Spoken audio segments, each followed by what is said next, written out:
Thanks for joining us. This is Galaxy Television News. Our top stories. Court of Appeal affirms Valentine Ozigbo, candidate of the People's Democratic Party for the November 6th Anambra State governorship poll.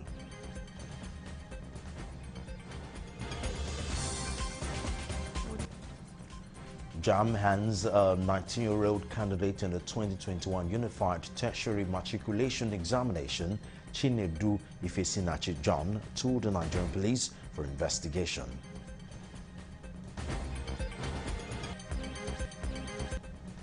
And outside Nigeria, police in New Zealand shot and killed a violent extremist after he stabbed and wounded at least 6 people in an Auckland supermarket. Those are our top stories. Details coming up in just a moment.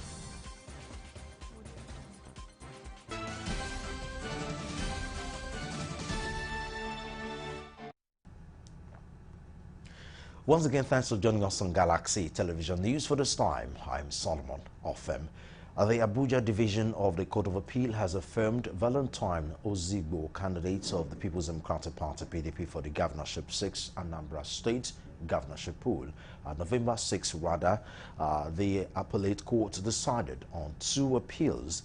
The panel, headed by President of the Court of Appeal Monica Dongban Mensem, awarded the cost of 20 million naira against Senator Ugochukwu Uba, who has faulted the outcome of the PDP governorship primary held 26 June, which saw the emergence of Ozigbo.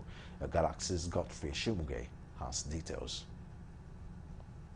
In the first appeal by Valentine Ozigbo, the panel set aside the decision of Justice Obiora Nwabunike of the High Court in Awka, restraining INEC from recognizing him as candidate of the PDP for the Anambra governorship election. The appeal court panel therefore ordered electoral body INEC to recognize Valentine Ozigbo as candidate of the PDP and publish his name for the November polls. In the second appeal, the PDP had prayed the appeal court to set aside the trial court's decision of 19th July.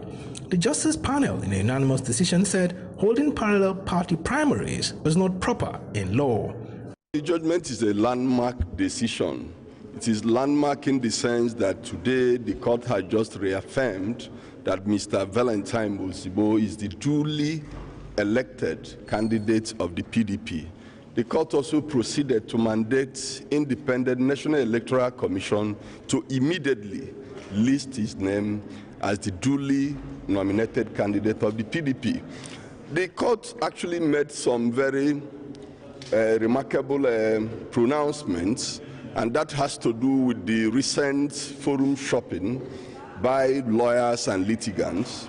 The court deprecated lawyers and litigants who go about looking for courts that will give them cheap judgments. The president of the court did not mince words in condemning such acts. So it is a landmark judgment. It is victory for PDP, it is victory for the people of Anambra State, and it is victory for judiciary. For me, mine is very simple. It's to sincerely thank the President of Court of Appeal and her team for restoring order and civility within the polity, so that our party, the People's Democratic Party, and her rightful candidate, Mr. Valentine Ozigbo, can move on with his electoral campaign of selling himself to the voters based on issues. It noted that the PDP governorship primary held at the Dora Akunyele Center, Awka, where Ozigbo emerged, was in line with the party guidelines, while the parallel one held at the St. Paul University Center was product of decisions by Justices A.O. Adeniyi of the FCT High Court and Nwabunike of High Court, Awka. The appellate court awarded the cost of 20 million naira against Senator Ugochukwu Uba as consequential order for both appeals. The appeal court also advised INEC against being too quick to reverse the outcome of political party primaries without awaiting the decision of the Supreme Court. Godfrey Eshemuge, Galaxy News, Abuja. The last may not have been heard about the crisis rocking the All Progressives Congress APC in Ogun State, as the two major groups at the center of eternal wrangling inaugurated factional ward executives across the 236 wards in the state. Correspondent John Felix reports. A faction led by Governor Dapo Abiodun on Thursday evening inaugurated its ward executive, while the other faction, led by former Governor Senator Ibikunle Amosun, took their oath of office on Friday in Abeokuta. Abiodun and Amosun have been locking arms over the party structure, with the two groups conducting parallel ward congresses on Saturday, July 31st. However, the All Progressives Congress Caretaker Extraordinary Convention Planning Committee reportedly ratified and adopted the results of Abiodun-led Ward Parallel Congress. Accordingly, the CECPC approved the immediate inauguration of ward executives by state caretaker committees. This, it was learned, paved the way for inauguration of factional ward executives by both groups. On Thursday, Abiodun-backed ward chairmen took their oath of office at the Metros Hall, Abeokuta. Addressing them after the inauguration, the state chairman, APC Caretaker Committee for Ogun State, Yemi Sanusi, urged them to run an inclusive administration at their respective wards. Our house is big enough to accommodate everybody. Therefore, I charge all these chairmen to open their door and window wide so that they should allow everybody to come in, and with that, we can have enough energy and strength to face the 2023 election. Less than 24 hours after inauguration of Governor Abiodun's backed ward executives, Amosun's loyalists stormed his constituency office located at Leme, Abeokuta on Friday morning and inaugurated the faction's ward executives. Addressing the gathering, the former chairman of the party, Daniel Adebiyi, described Amosun's backed ward executives as the authentic one. This is the only party members that purchased form, that campaign, held congresses all through the nooks and crannies of Ogun State. I don't know how anybody can say or encourage that the minority should continue to rule the majority. My people, we should continue to support the national.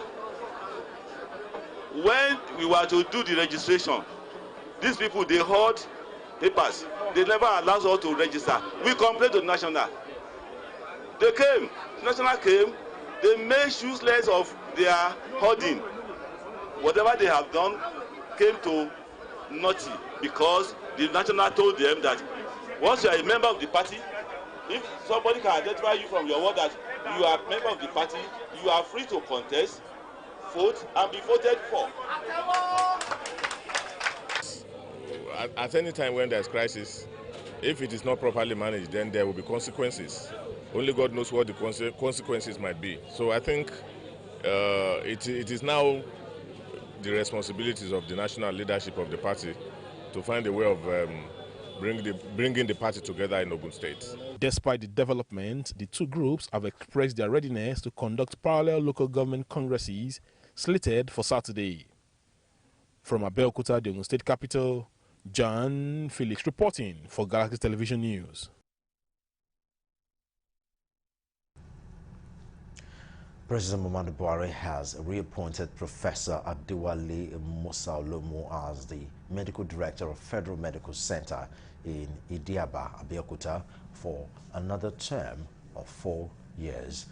This was equal to recommendation made to the presidency by the Honorable Minister of State for Health, Dr. Olorunimbe Mamora. A statement by the Head of Public Relations, Federal Medical Center, Abeokuta, Segun Urishajo, said the medical director was presented with his letter of appointment by Dr. Mamora at the brief ceremony held in Abuja. Speaking at the event, the minister congratulated Professor Musa Olomu and charged him to redouble his efforts towards the provision of qualitative healthcare services in the center. Responding, the highly elated medical director thanked President Muhammadu Buhari and the Honorable Minister of Health for the confidence reposed in him. The first term of the medical director recorded monumental landmarks, including the acquisition of 170 hectares of land for the proposed University of Medicine and Medical Sciences. The Senate had passed the bill seeking for the establishment of the university. In addition, a number of novel surgeries were successfully carried out under the watch of the internationally acclaimed thyroid surgeon. World Health Organization Global Vaccine Action Plan in August launched the mission Sprint to September to enable every country to vaccinate at least 10% of its population by the end of September. How close is Nigeria to achieving these plans? Irebami Salako tells us more. We must understand that nobody is safe until everyone is vaccinated. There have been over 190,000 confirmed COVID cases and approximately 2,500 coronavirus-related deaths reported in Nigeria since the pandemic began. Nigeria has received about 8 million doses of AstraZeneca and Moderna vaccine, a country with a population of over 200 million people. How achievable is a 10% vaccination target set by World Health Organization? So if you are looking at 10% according to the World Health Organization desire, you'll be talking about 15 million doses, looking at a population of 250 million. So it's not possible that the government will be able to do that. I think it will be dependent on two things.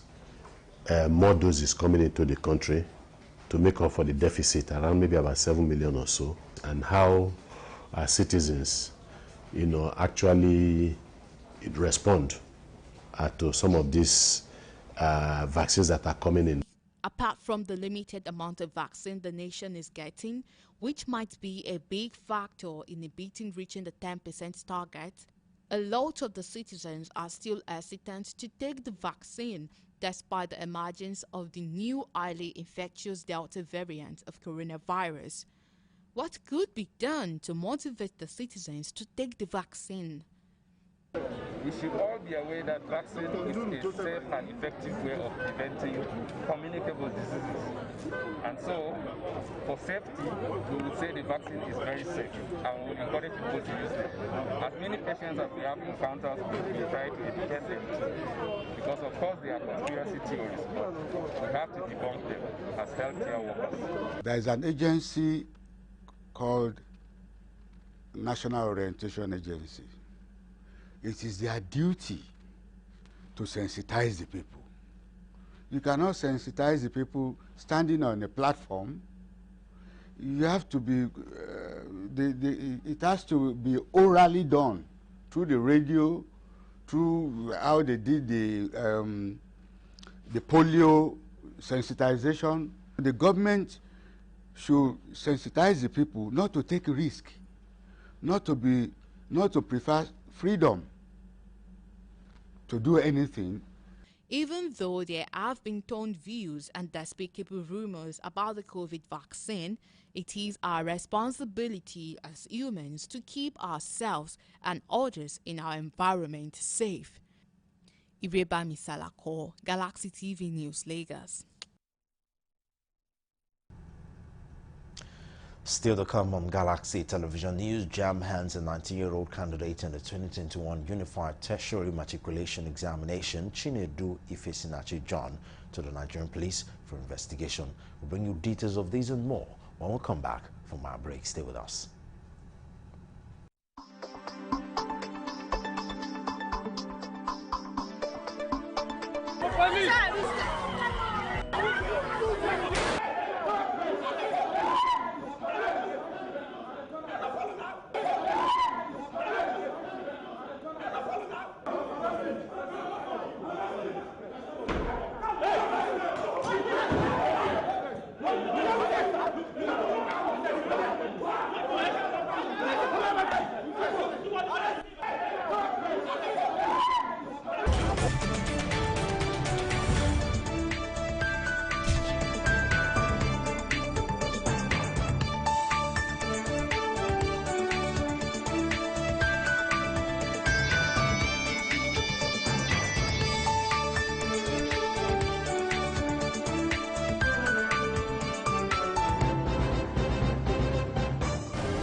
Thanks for staying tuned. This is Galaxy Television News. For more updates on latest news, visit our website, galaxytvonline.com.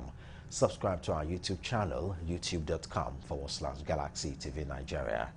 You can follow and interact with us on our Facebook page, facebook.com/Galaxy TV. Don't forget to follow and tag us on our Instagram page at Official Galaxy TV. You can also avail our eyewitness feature via WhatsApp. If you have breaking news around you, simply share your story by sending short clips or videos of the news on 0818-6666-669. Our social media platforms are user-friendly and can always accommodate your live updates and comments. The Joint Admissions and Matriculation Board has handed a 19-year-old candidate in the 2021 Unified Tertiary Matriculation Examination, Chinedu Ifesinati John, to the Nigerian Police for investigation. John had claimed he scored 380 in the examination conducted in June this year and was surprised to receive 265 from the board after the results were released. Correspondent Nabuchi Oke-Nabuchi sent in this report. Following the alleged alteration of the UTME score, Chinedu's father, John Ifekbenam, approached an Enugu-based lawyer, Ikeazo Akiwe, who wrote to JAMB for another opportunity for the boy to retake the examination and demanded 1 billion naira as damages. The lawyer said the 1 billion naira was to cover for the physical and emotional trauma the boy had been going through due to the 2 separate scores he was offered. On Friday, the candidate, his father, and lawyers traveled down to Abuja from Enugu State following an invitation by the management of the board led by the Registrar of JAMB, Professor Ishak Oloyede. After going back and forth, the board tendered evidence to counter the claim by John and his legal representatives.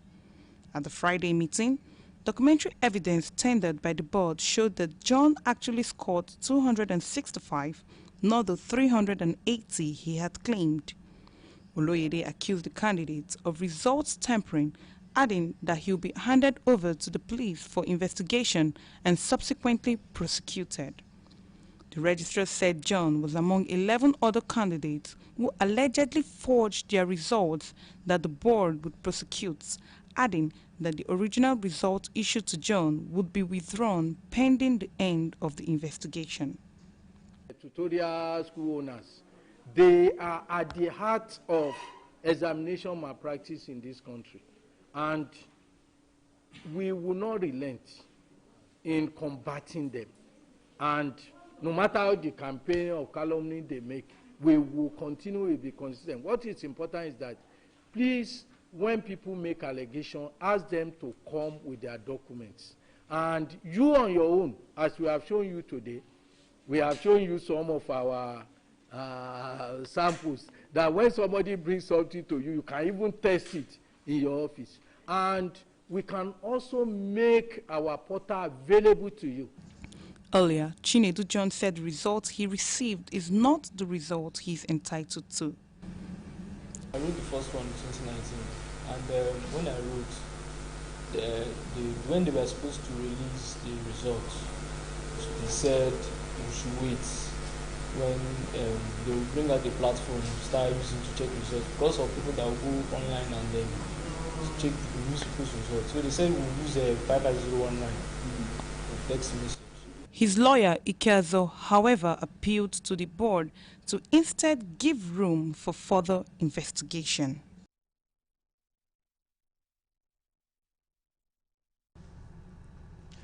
Nigeria Broadcasting Commission has appealed to broadcasters and journalists to see themselves as agents of peace as the battle against insecurity continues. The Zonal Director, National Broadcasting Commission, NBC Southwest Zone, Raphael Akpan, while addressing some broadcast journalists in Ibadan, implored them to refrain from purveying fake news by avoiding the rush to quickly break news stories without proper verification. Correspondent Kunle Ujo reports that Akpan urged them to add value to the industry and contribute in strengthening the nation's cohesiveness and development. Another speaker, Tunde Olawo, appealed to journalists to be sure of the source of their stories in order to enhance their credibility, and their trust remains the hallmark of journalism. Be professional. So what does it mean to be professional? We have what we call the Nigerian Broadcasting Code, which spells out the minimum standard required by every broadcaster in Nigeria. Now, when we adhere to those provisions in the Nigerian Broadcasting Code, why not? Then most times, let's ask ourselves questions. Before you go on air, whatever you want to say, how will it impact on the listeners? How will it impact on the society? In journalism, in media, what we are selling is trust. So if you are a purveyor of fake news, you're going to lose the trust of the people. And when you lose the trust, you've lost everything. So if you value your name, you value the brand that you represent.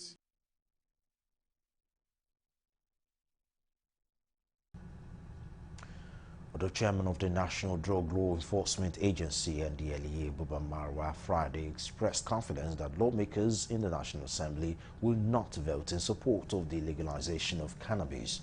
The NDLEA boss, who was at the Presidential Villa Abuja to brief President Muhammadu Buhari, reminded Nigerians that the World Health Organization, WHO, has confirmed the dangers of cannabis to the brain and that Nigeria is the highest consumer of the substance. The former Lagos State military administrator, while briefing State House correspondent on the outcome of his briefing with President Buhari, disclosed that he constantly receives death threats from criminals in the course of his job, but not overly concerned, even though he takes precaution. It's the professionalism of the personnel of the NDLEA and the partnership that we enjoy. We work with the Brits, with the Americans, with the Germans, with the French, with the Saudis. We have partners. We all work together because the drug use phenomenon is global. And unless you have this type of cooperation, it won't work.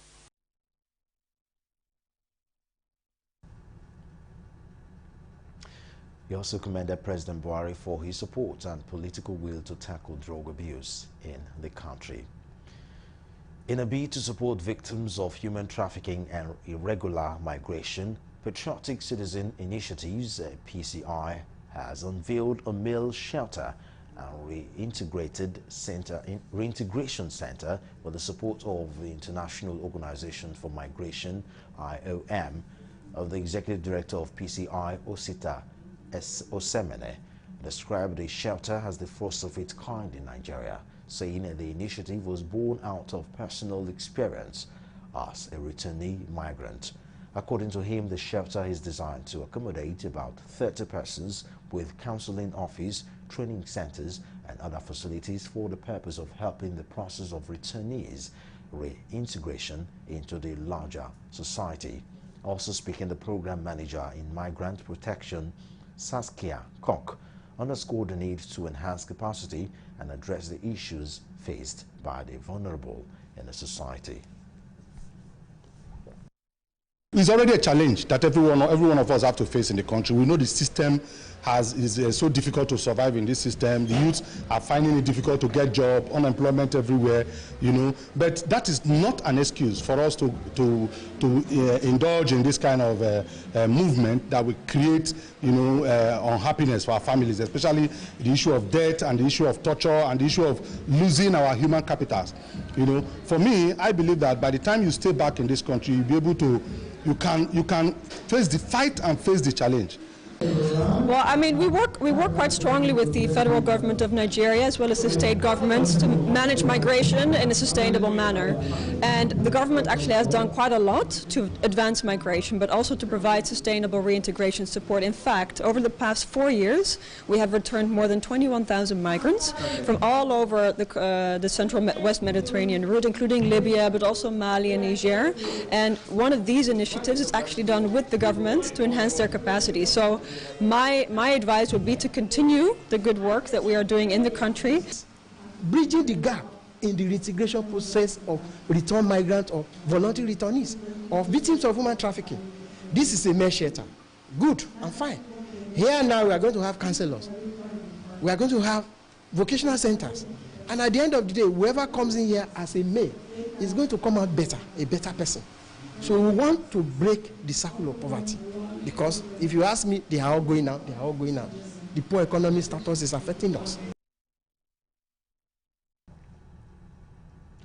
The International Organization for Migration, IOM, in collaboration with National Agency for the Prohibition of Trafficking in Persons, NAPTIP in Edo State, have embarked on an awareness campaign against human trafficking across major streets in Benin City, the state capital, implementing a project bus called One Stop Shop. Speaking to Newsman, the senior project assistant of the International Organization for Migration said the awareness campaign will take them across major stages. On her part, the Benin Zonal Commander of NAPTIP, Barrister Ifudu Chidebere, noted that the public enlightenment is to create awareness against human trafficking. We as IOM, that's the United Nations Agency for Migration, is implementing this project collaborating with NAPTIP, and this bus is a one-stop shop for awareness raising. So the essence of this bus is to go to communities with one message: no to human trafficking, no to irregular migration. We have done this launch in Abuja. Third around is a transitory bus movement. We've also done in Lagos, and now it is the turn of Edo State. It is at the heart of our Director General, Senator Bashir Mohammed, that we should get to the grassroots. He believes in grassroots sensitization. He believes that everybody should know the ills and dangers of traveling irregularly, the ills and dangers associated with human trafficking.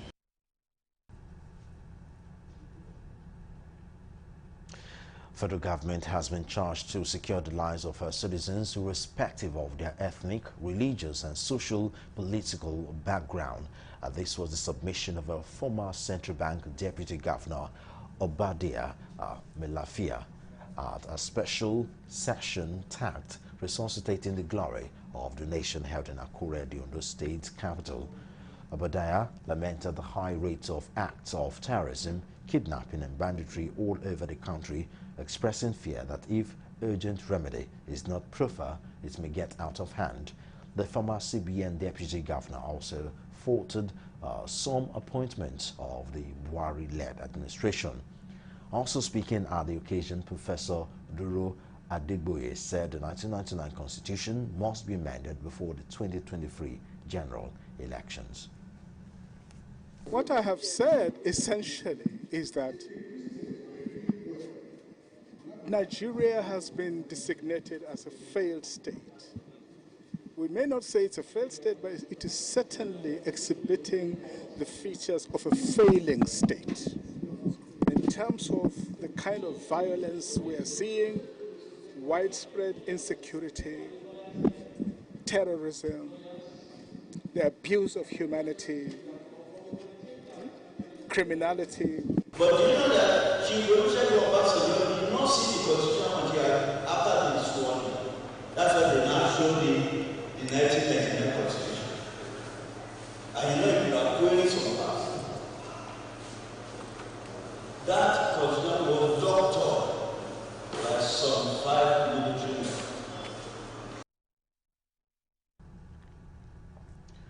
Following the upcoming local government elections in Kaduna State, stakeholders have appealed to both the electorate and security personnel to ensure a peaceful atmosphere before, during and after the election. The stakeholders also appealed to Kaduna State Independent Electoral Commissioner to make sure that the election is credible, free and fair, so as to avoid any form of rancor. Secretary of People's Democratic Party, Kaduna State, Ibrahim Busono, says it was time for the people of the state to judge based on the promises the ruling party gave them in the last election, which will determine their choice tomorrow. While engineer Kiliani Muhammadu, a strong APC chieftain in the state, says they are ready for the elections and are confident of emerging victorious tomorrow. This is the right time for them. If the government or the leaders or those that have been elected are in power did what they want, they can go and re-elect. vote for them again. But if they didn't provide what they expected, it is time for them to change, and this to change them. And this could not be with chaos or crisis or no. It should be in good conduct, good manners, good behavior, good conduct, so that election will be conducted peacefully. It's not supposed to be a do or die affair. And I believe the machinery INEC put in place in Kaduna and the arrangement the governor made, the elections are supposed to be free, fair, and credible. To my best understanding, CCOMs have done their best, and especially the machines they are using are very good machines, and we know the machine will deliver. The Kaduna State Independent Electoral Commission has also announced the postponement of elections in 4 local government areas due to insecurity. They are Birnin Gwari, Chikum, Kajuru, and Zango Kataf local government areas.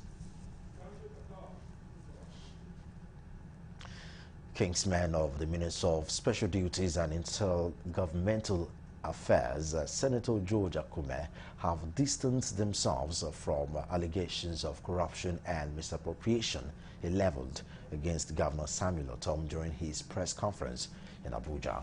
The forum also disassociated themselves from the call by Senator Akume for the declaration of state of emergency in Benue State. The Kingsmen, who came under Jengba Unity Forum led by Chief Yandev Mahabey, while briefing newsmen today, Friday, in Makurdi, described the allegations as most unfortunate. We found the opting of the minister condemnable and unacceptable. Jengba people are not known for such despicable acts. Akume has put the entire Jengba in this report, and we won't tolerate it anymore. Since his infamous press conference, any Jengba person seen in any part of the country is considered a traitor and one who hates the progress of others.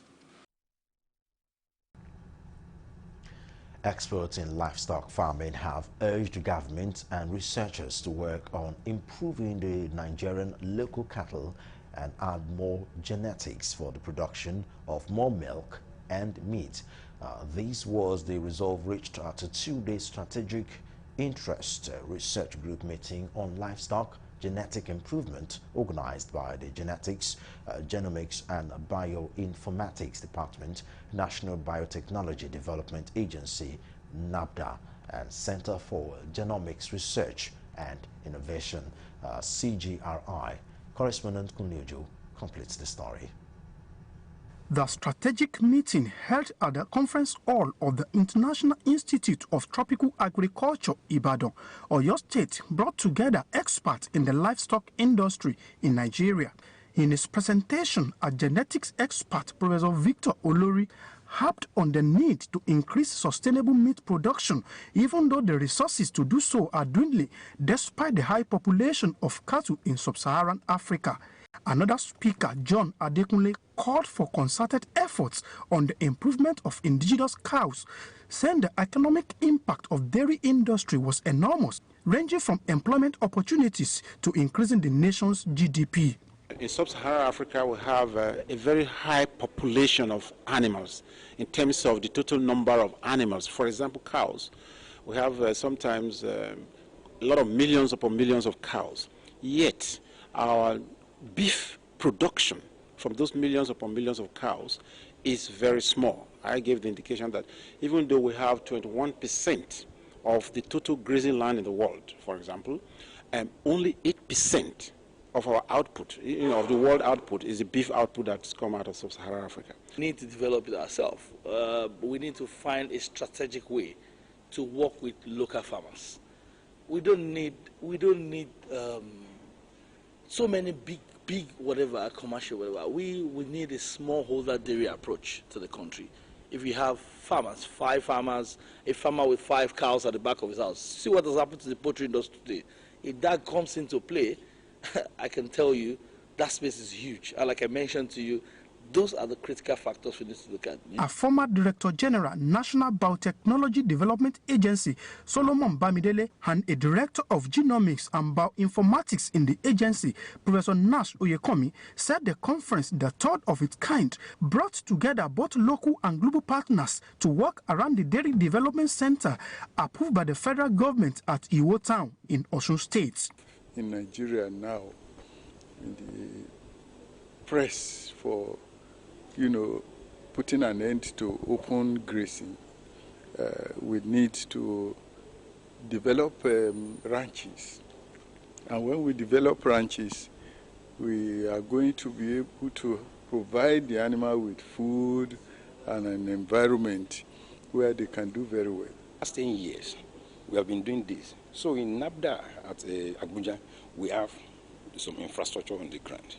But we are expanding the frontier at Iwo to look at the global Nigerian farmers to be able to do the work. And like you can see, we already have a university at Iwo University that is already working with WAMCO. They called on the federal government to ensure that the center is equipped with the needed resources and personnel that will be able to do the job. From Ibadan, Kunle Ojo, Galaxy TV. You're still on to Galaxy Television News. Time for us to go for another break. We'll be right back with more report. Stay tuned.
If you're just tuning in, this is Galaxy Television and you're watching the news. Relief comes the way of residents in the most states as the Office of the Minister of Humanitarian Affairs, Disaster Management and Social Development, Honorable Hajia Sadiya Farouk, commenced the disbursement of monies from the federal government policy of social support through national cash transfer. Correspondent Ajibade Awofeso tells us more in this report. It was all joy for the people of Ayazumbise and Abombise local government areas of Imo State when the team from the Humanitarian Ministry landed in their senatorial zone to settle 4 months out of the 12 months backlog of cash transfer, a monthly stipend meant for the unemployed, aged, and vulnerable as promised by the federal government through the Minister of Humanitarian, Honorable Hajia Sadiya Farouk. The exercise captured the first pilot 9 local governments spread across the 3 senatorial zones of the state. On ground to monitor the disbursement and ensure it is done judiciously is the Special Advisor to Governor Hope Uzodinma on SDG and Humanitarian Service, Honorable Christina Ude, who also doubled as the Social Investment Program focal person in the state. Well, at the end of the day, what we're trying to achieve is to curb poverty. This and the Nigerian Social Investment Programs, there are 4 components, and the one we're doing today is a conditional cash transfer, which is part of the curbing of poverty program. So we're trying to curb poverty in the state and in Nigeria as a whole. Some of the beneficiaries expressed gratitude while speaking to journalists on the development. According to them, life has not been easy, but with the federal government intervention, they now have something to rely on. They said at least they can eat and stay alive in anticipation of better days. Others said the token to an extent will help grow their petty businesses. I'm going to take it business. I try good. Help myself. I'm feeling a bit okay. Okay, what are you going to use this money for? Okay. It's for my food. Don't know that I'm home. Since we started this program, we have received this 6 times. The first time they paid us 20,000, the other one 10, and this one is 20. We are happy for our president. We are happy for the program Household Upliftment. While the 2 first pilot 9 local governments enjoy theirs, the remaining 7 local governments, namely Ikeduru, Idiato North, Idiato South, Nkwere, Isialambano, Okigwe, and Onuimo local governments patiently await theirs with utmost assurance. From Imo State, Ajibade Awofeso, Galaxy TV News. As part of efforts to remove burden involved in business premises registration and improve the ease of doing business, the Ogun State government has launched business premises registration portal, just as it has also commenced free registration of businesses on the portal till December 31, 2021. Ogun State Governor Dapo Abiodun, while speaking during the virtual launch at Ogun Tech Hub, Kobakwe Road, Abeokuta, said it became imperative due to formulation of different reforms and digitization of business registration process. Represented by the chairman, State Business Environment Council, who doubles as the Commissioner for Finance, Mr. Dapo Kubadejo, Governor Abiodun disclosed that the business premises registration portal will serve as an avenue to plan for infrastructure, security, power, management of the environment, and other facilities for businesses to thrive in the state. On her part, Commissioner for Industry, Trade and Investment, Kikelomo Longe, said the launch of the portal, the state business registration process, will be fully automated, easier, and reduce cost. It's all across different strata, micro industries, small and medium enterprises, large-scale companies, conglomerates, and also all across sectors, even family businesses as well, and all across sectors, financial services, information communication technology, fast-moving consumer goods, manufacturing industries, all of you have been catered for in this particular portal. For the sake of clarity, this business premises permit is different from the land use charge, which is a consolidation of land-based rates and charges payable to the state government as provided for in the Land Use and Amenities Charge Act of 2013.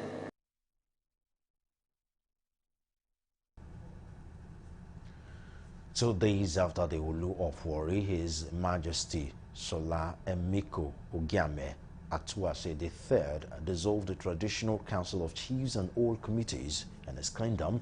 The first-class traditional ruler has again reaffirmed the chieftaincy title of 11 chiefs in what could be described as his first major assignment after his coronation. The traditional exercise, which took place at Ide-Shekiri, which is the ancestral home of all Ishekiris, saw the chiefs being called one after the other to receive the royal bid and certificate of confirmation by the Olu. Speaking on the exercise, a prominent Warri-based lawyer and one of the confirmed chief, Robinson Areyo, and a Sapele-based chief, Omolubi Newumi, exercised appreciation to the monarch for the reaffirming them. Happy that I'm part of the first set of chiefs being confirmed, which means, of course, it's a testimony that I have performed very well. That's the way I see it. And amongst over 70 chiefs, today is the first day, and there are just 14 of us. It's a thing of joy because it's not easy. It is not easy from all the way we are coming from. And for me, as a person, to be among the first badge of the confinement, it shows that I've been rewarded for my commitment. The exercise is expected to continue on Saturday, when other chiefs are expected to file out for their confirmation.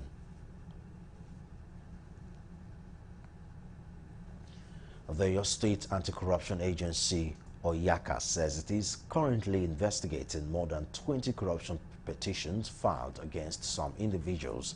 The chairman of the commission, retired Justice Enyesa, made this in Ibadan at a sensitization and advocacy campaign for local government chairmen, traditional rulers, and other citizens. Enyesa said case files of culprits will be sent to the State Attorney General for prosecution at the conclusion of investigation. She called on the people of the state to complain to the agency whenever any government project was not properly executed or abandoned after the contractors had been paid.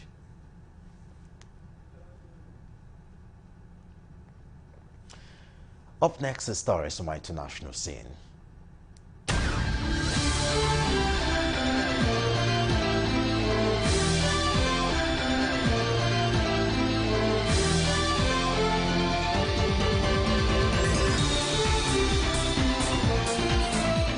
Welcome to International News.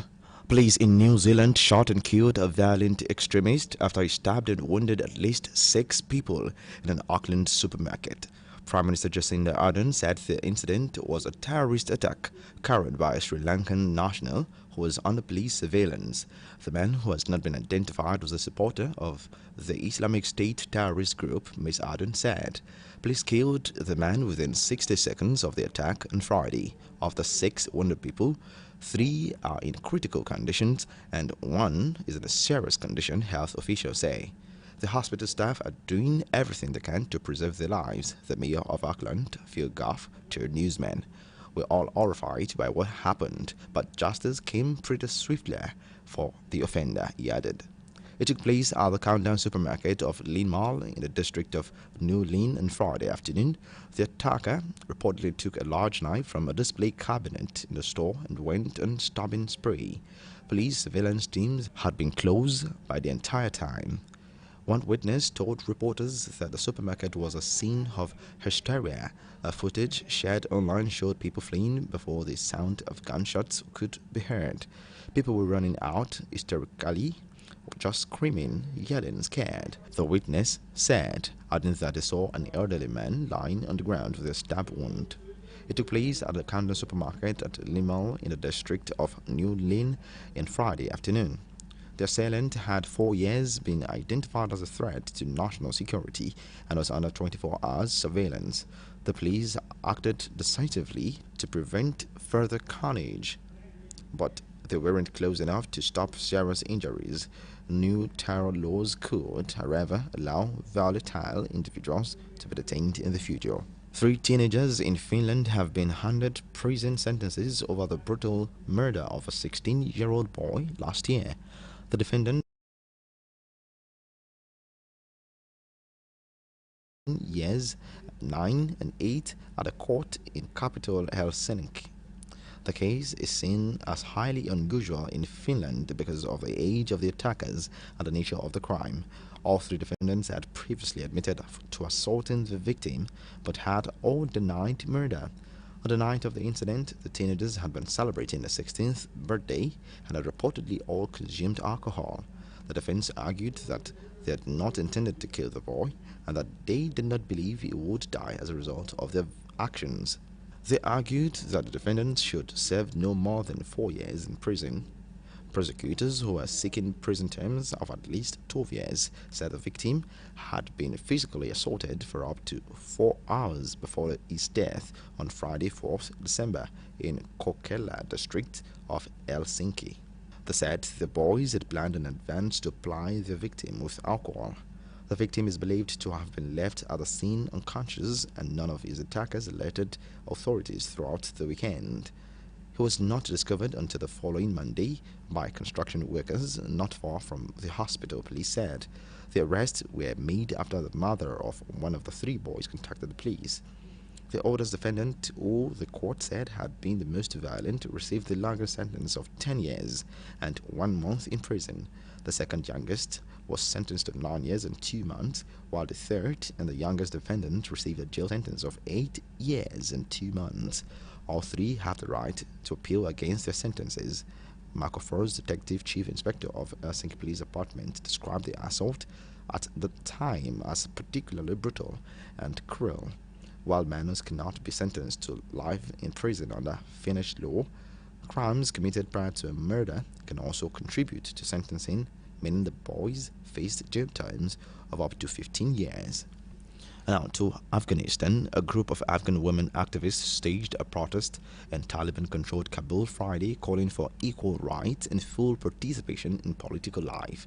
As part of the risk, a group of people called Women's Political Participation Network marched on the street in front of Afghanistan's finance ministry, chanting slogans and holding signs demanding involvement in the Afghan government and calling for constitutional law. The gathering was relatively small. Video of the scene live-streamed by the group showed just a few dozen demonstrators, but represented an unusual public challenge to Taliban rule. The militant group are involved in internal discussions about forming a government, but have already signaled that working women should stay at home, and militants have in some instances ordered women to leave their workplaces. Taliban leaders insist publicly that women will play a prominent role in society and have access to education, but the group's public statements about adhering to their interpretation of Islamic values have stoked fears that there will be a return to the harsh policies of Taliban rule 2 decades ago, when women all but disappeared from public life. Some Afghan women are already staying home out of the demonstration in Kabul comes 1 day after women staged a similar demonstration in Afghan's western city in Herat. Women in that protest held a large sign that said no government can be long-lasting without the support of women. Our demands and the right to work in all areas. Lina Haidari, a protester at the Herat demonstration, said the rights and achievements of women, which we have worked and fought for over 20 years, must not be ignored under Taliban rule. In the early months of Taliban's resurgence in Afghanistan, women are increasingly isolated from society and became targets of harassment and attacks, including the high-profile murder of 3 female journalists in March. Finally, from the international scene, but still in the Afghanistan, the Taliban is close to forming a government as it faces domestic and international pressure to rule Afghanistan with greater tolerance, especially on women's rights. 2 Taliban sources told reporters that the group shifts gears to governing the country while also trying to deflect an armed challenge from rebels in the Panjshir Valley region. The United Nations said it had restored humanitarian flights to the parts of the country linking the Pakistani capital Islamabad with Mazar-e-Sharif in northern Afghanistan and Kandahar in the south. Tens of thousands of Afghans have been internally displaced due to the recent violence. As many as 500,000 others are also estimated to become refugees in neighboring countries such as Pakistan and Iran. The country's main airport in Kabul remains closed but is expected to reopen in days with the help of technical experts from Qatar. Officials from Qatar Foreign Ministry landed in Kabul, seen as another step towards getting the airport back up and running and ready. Qatar and Turkey have already sent technical teams to help restore operations. A Qatar diplomat says, "We need to continue to talk with the Taliban to iron out certain political issues, namely to ensure peaceful transition of power, a comprehensive political reconciliation, and above all, to restore the country's peace and stability," he added. The U.S. says it airlifted a total of more than 120,000 people from Kabul, but many Afghans who applied for a special visa, including interpreters who worked with U.S. forces, have been left behind. NATO Secretary General Jens Stoltenberg has said that the alliance would seek to evacuate more vulnerable Afghans and maintain contact with the Taliban, but that Afghanistan's new rulers would have to show themselves worthy of aid and recognition. And that's it from the international scene.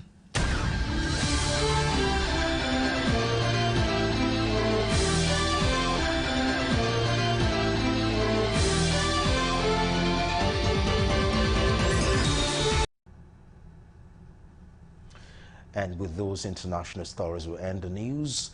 But before we go for more updates and latest news, visit our website, www.galaxytvonline.com.